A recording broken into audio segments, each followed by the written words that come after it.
So are we actually going to do this? Yeah, we are. Let's go. Pull up a seat. We're doing some storytelling to get started for this episode. I want you to picture me a few years ago with my 6 crazy kids, and their ages were 8, 6, 4, 4, 2, and 2. The twins are on the spectrum. We didn't really know that yet, and we didn't really understand all of their sensory processing disorder. So it was all chaos all the time. Wild. I mean, just the amount of energy and noise volume was a lot, but I loved it and it was amazing. But at the time of this story, we had a beautiful home that we were living in, and our neighbors next door also had some kids. They had 2 kids, and they're a super sweet family, awesome mom, and the kids were great, and they love to play together. And one of the things that happened when we were like exchanging kids basically and letting them all play together is I fell into this trap of feeling like I was a bad mom. Let me tell you why. So as you can imagine, with 6 kids, my house is chaotic and pretty easy to be messy, and lots of stuff coming in and out of our house with 8 people. Cleaning the house was like brushing your teeth while eating Oreos for me. So it didn't matter what I did. As I would clean something, they would make a mess. But it's a good house. Like, I wasn't like full of dirt or anything. Not like I didn't ever clean. It wasn't perfect. It wasn't magazine worthy. However, my neighbor's house looked like it was from a magazine photo shoot at all times. It didn't matter when I walked into her home. It was immaculate. It was beautiful. It was gorgeous. I mean, just perfectly styled, and it didn't look like anybody even lived there. So I always felt like, oh man, her house is so nice. And even the kids were like, Mom, her house is so pretty. And I'm like, oh, dang it, I need to do that. And then I would be like, no way, I can't have a white couch. I have 6 kids. How can I have a white couch? So much stress. And so I felt bad about my homemaking skills. And I was like, oh, I don't want to have people over. I don't want to do, it just, I didn't even want her to come to my house, right? But let me tell you about what happened in the driveway. So we're standing in the driveway one night, and the kids were playing outside and having fun, being crazy, loud, and obviously we're talking, and she's like, what are you making for dinner? And I'm like, oh, I'm making lasagna. And she says, oh, I'm making lasagna too. I love lasagna. I was like, yeah. And she goes, oh, and I was like, what's your recipe for lasagna? And she goes, oh, well, I just get a frozen recipe from the grocery store. I just get a frozen lasagna and pop it in the oven. It's so easy and it's good. And I'm like, oh, that's amazing. I'm making one from scratch tonight. And I even developed the recipe for this. And I was putting it on my blog and using specialty ingredients and all the stuff. Like, everything was from scratch except for the pasta. And she's like looking at me, and I could tell instantly she was feeling bad, because here we are, both moms trying to feed our kids, and I'm feeding my kids this amazing gourmet, homemade from scratch lasagna, and she's got a frozen one. And she was feeling bad about her choice and how she was mothering her kids and providing for her kids. And it made me kind of crack up in that moment, because I realized we were both comparing ourselves to each other and feeling bad and guilty about something that is really superficial, that didn't define whether or not we were good moms.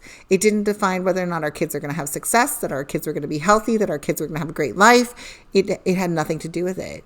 But we were feeling bad because we were putting and adopting on this feeling of like, this is what success must look like. And if I don't do it this way, I'm not successful as a mom. But the truth is, we were just choosing what really mattered to us, what was important to us personally. In my home and in my personal life, I am a foodie. I really, really care about eating good food. I love enjoying the cooking process. I love being in the kitchen. It's part of like my hobbies. I love developing recipes and making good food for my family that is unique and from scratch. And I enjoy all of that. And it's important to me and to our family that we prioritize that. However, the house, I can live with a little bit of chaos. I am okay with there being a basket of laundry in the living room waiting to be put away and folded. I'm okay with the mail being on the counter. I'm okay with the dishes soaking overnight in the sink if we need to. I'm okay with that. It doesn't stress me out or give me anxiety. And then if we flip the script to her, she, however, can't handle it. If there's dishes in the sink or a laundry basket sitting out, it will drive her bonkers. Like she told me, she's like, it feels like that basket of laundry just is screaming at me, and I cannot relax until that is put away and things are set right.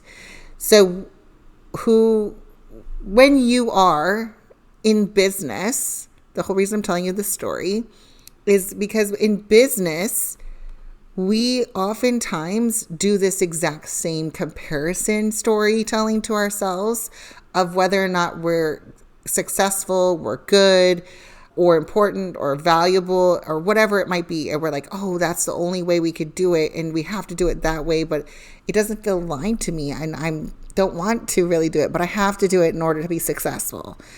And the truth is, it's not true. It's not. There's not one right way to build a scalable and successful business. And anyone who tells you that is just trying to sell you their program or their offer, right? They're just pushing their method. And I'm not saying that it's wrong to tell people about your method.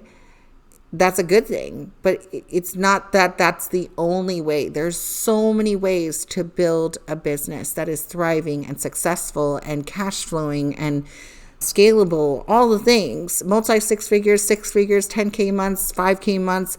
There's all kinds of different ways we can build businesses, and what we measure as success varies based off of what's important to you. And that is what I wanted to share today on this episode is, do you know what is extremely important and valuable to you?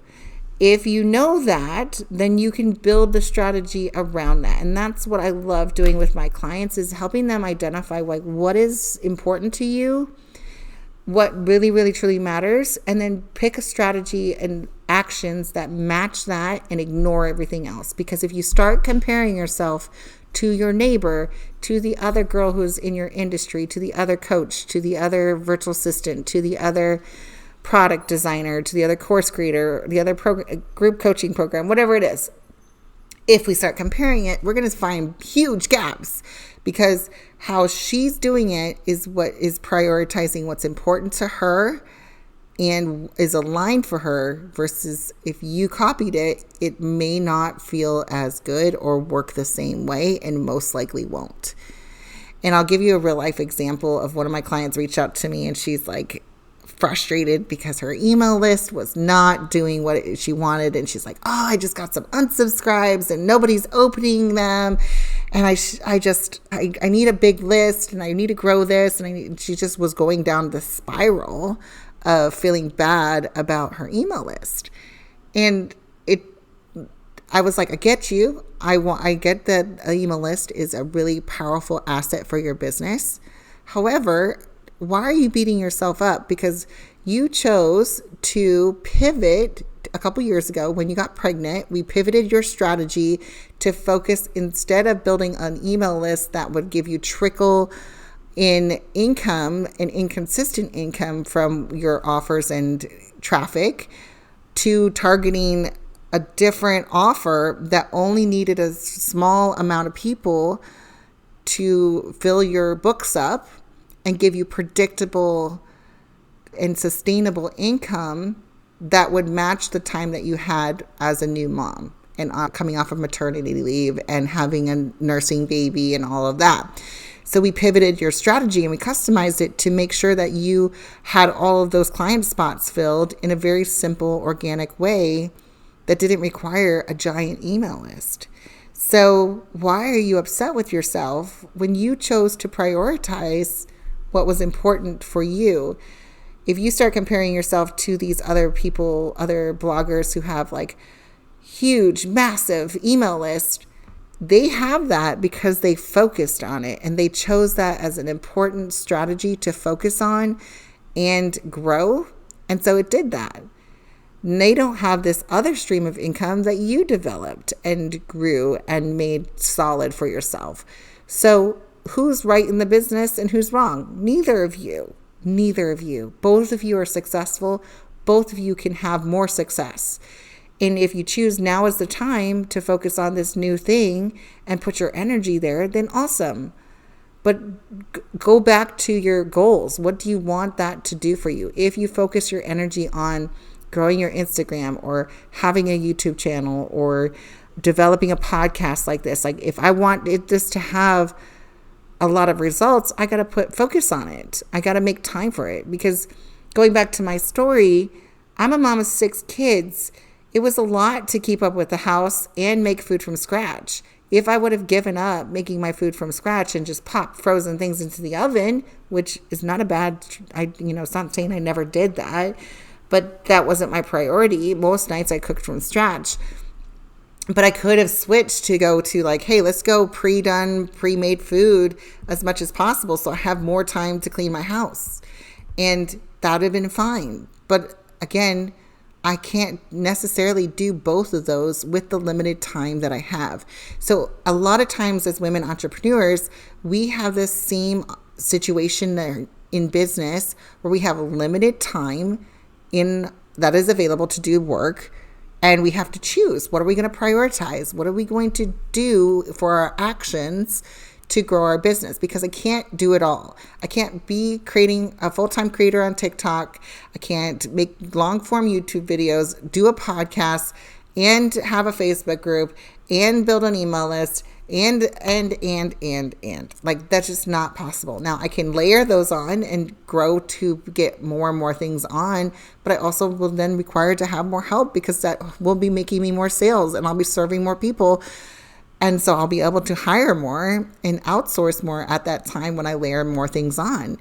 And so you have to think through what is the top priority, because there's all these things I could do in my business. Doesn't mean I should do or have to.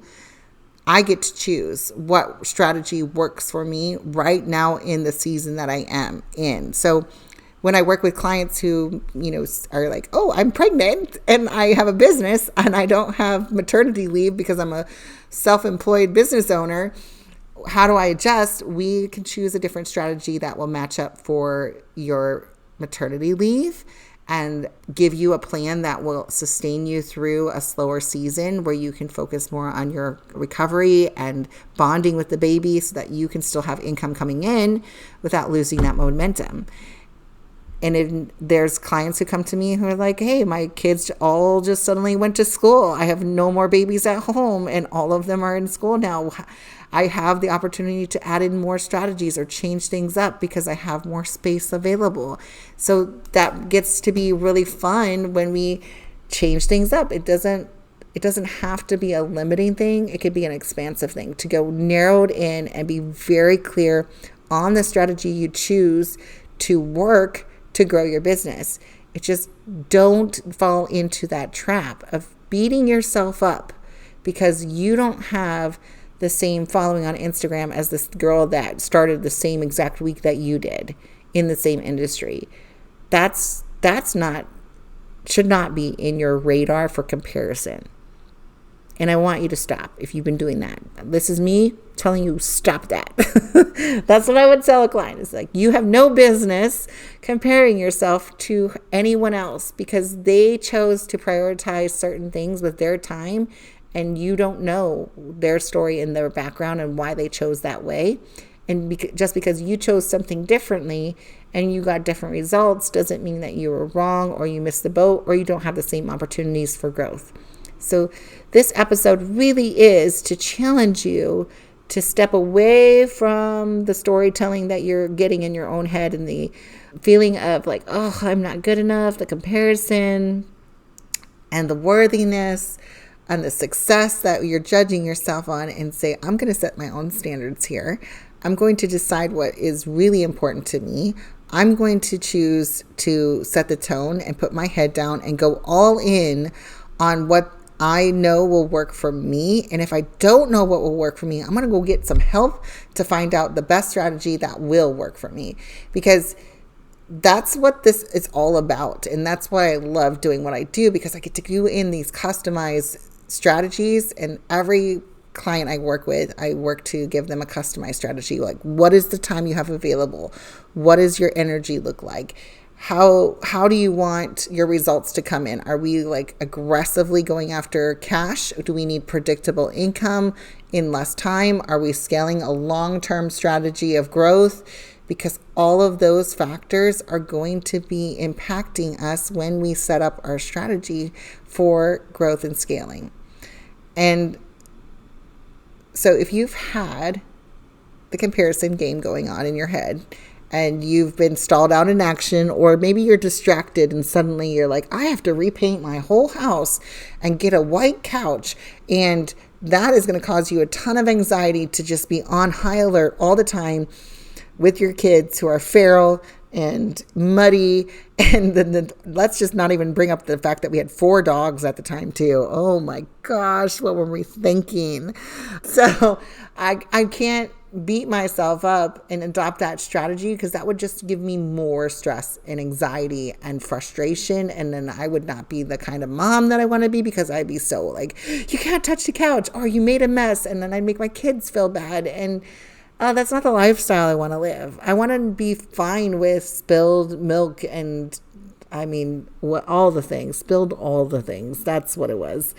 And not worry about it. Or if suddenly the kids come in and they were playing the mud pit outside and they all walked in at the same time, because the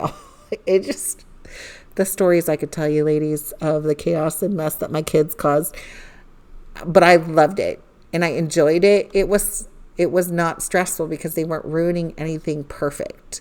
And so I could release that pressure for them. And that's what I want you to feel for yourself, is release the pressure on your business to be perfect. Release the pressure on your business to look like everybody else. Release the pressure of the I should have, or I could have, or why didn't I, or why don't I, and that internal beating yourself up of comparison. And stop that. Stop it. And that is going to be a game changer shift in your mind to say, no, I don't have to do that way. I can do it any way I want to, as long as I'm all in and committed and curious in working towards the goals that I have dictated for myself, instead of really adopting everybody else's strategies. So I hope this episode and this story related to you and you felt it, because I realized like how impactful that analogy has been for me. Anytime I like start to look around at someone else and I'm like, oh man, she posts a lot more content than I do. No wonder she's more successful. But I don't prioritize my engagement that way. I don't want to sit down and write that much content. I like talking over creation content. How do I integrate that? If I really want to do it and I feel like that really matters, how do I integrate it for my time? And that's the permission I hope you can give yourself, is that you can go through that same process of like, does that really matter? Do I really have to? Is that defining whether or not I have success or growth or opportunities? If not, I'm going to move on. And if it is, then how do I adapt it to work within my energy and time so that it can be a sustainable strategy for me, instead of feeling frustrated all the time? So this is your call to action, is to stop the comparison, my friend, and to really lean into healthy action for yourself, and really make it so that you are saying like, there's no single recipe for business success. It's not a one size fits all. And there's no single right way to build an amazing, scalable, profitable business. I'm just going to do it the way that works for me. I'm going to find my groove. I'm going to show up for myself, and I'm going all in. So I want you to create your business priorities from what you need and you want. So ChatGPT, when I told them about this and was trying to come up with a title, they wanted me to call it the Lasagna Principle, which I thought was perfect. So if you need to adopt the Lasagna Principle, there's no one right way to make it. All right, my friends, we'll see you on another episode. We'll talk to you soon. Thanks for actually joining us today. I hope it inspired you to actually take the action to step into the empowered CEO that you are and getting more of the results that you want. Before you go, I have a quick favor. Leave us a review and take a screenshot of this episode and share it with your friends and on your favorite social media channels. Don't forget to tag us, the podcast, and Lani J. Jackson. And we'll see you next week on another episode.